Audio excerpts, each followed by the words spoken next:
হ্যাঁ, খুব দেরি হয়ে গেল। চর চর চর তাড়াতাড়ি চর। আজি না এই তারিখটা তোমার পরিবারে নাকি রে? চলো চলো।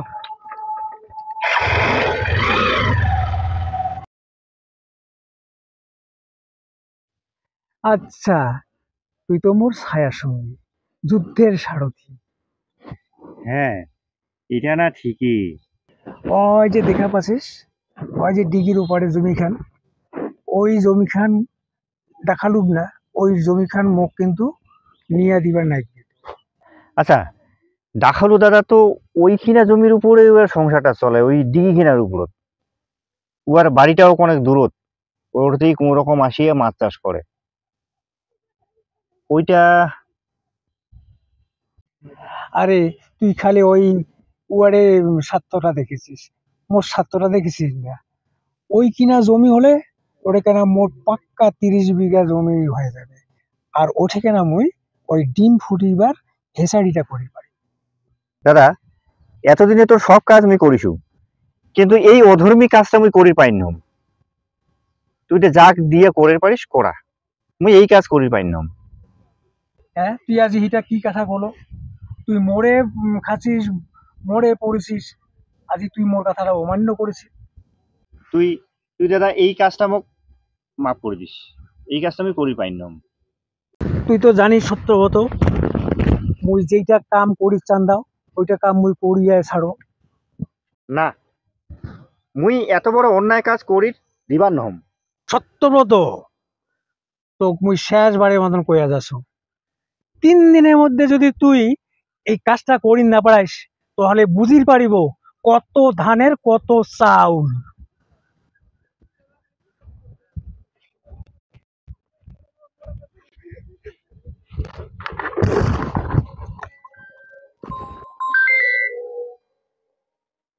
হ্যালো, হ্যাঁ দাদা বলুন। বলছিলাম কি, হ্যাঁ আমার সঙ্গে যে সত্যব্রত নামের একটা ছেলে থাকতো, কাজ হ্যাঁ করতাম ওই পার্টি, হ্যাঁ হ্যাঁ ওই ছেলেটার নামে কিন্তু একটা এফআইআর করতে হবে।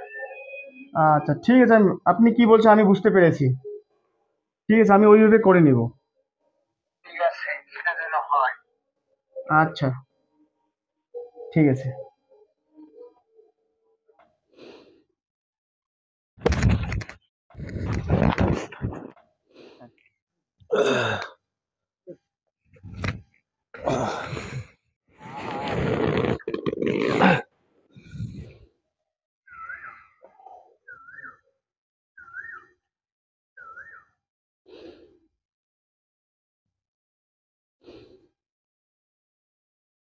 সত্যব্রত না? হ্যাঁ, ঠিক চিনি পাইছু, সত্যব্রত।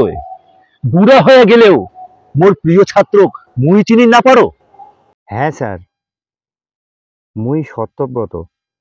এই নামটা আজি মোর তলেয়া গেছি। উপজন হইছে আন্ধারু নামে এক হাতিচোরা পক্ষী, যার দিনটা কাটে ওষান আগি আর রাতিটা চলে যাযাবরের নাখান।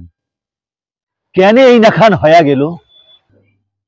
কি করিবেন স্যার, আজি 20 বছরে বিতি গেল মোর মাস্টার ডিগ্রি কমপ্লিট করিবার। আর মোর মতন আরো মেলা আছে, না পারি মানুষের বাড়িতে কাজ করিবার, আর বাপেরও তো জমি জায়গা নাই, কি করি খামু? ধৈর্য ধর। স্যার, ধৈর্যের আরেক নাম হচ্ছে সুখটা নাকি তিলে তিলে মরা।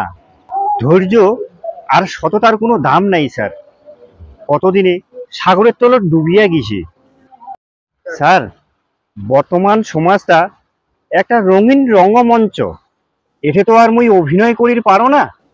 এঠে মুই একটা জোগালির কাজ করেছ, আর ঠিকঠাক করি না পারলে he is a anti social, যার জলজান্ত উদাহরণ মুই নিজে। জানেন স্যার, মোর মতন অনেক চেংড়া চেংড়ির জীবনের জিউ বাতিটা অল্পক্ষণে কেরোসিনের অভাবে নিভিয়া গেছে, নিভিয়া যাচ্ছে।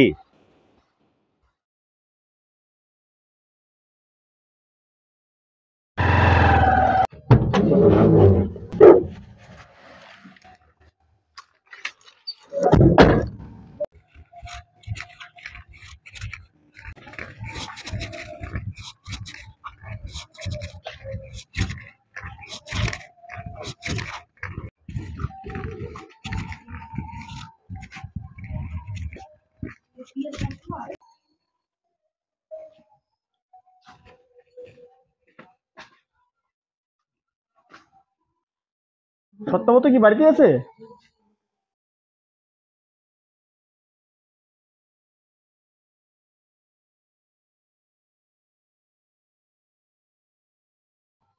কি হল, বাড়িতে কি আছে?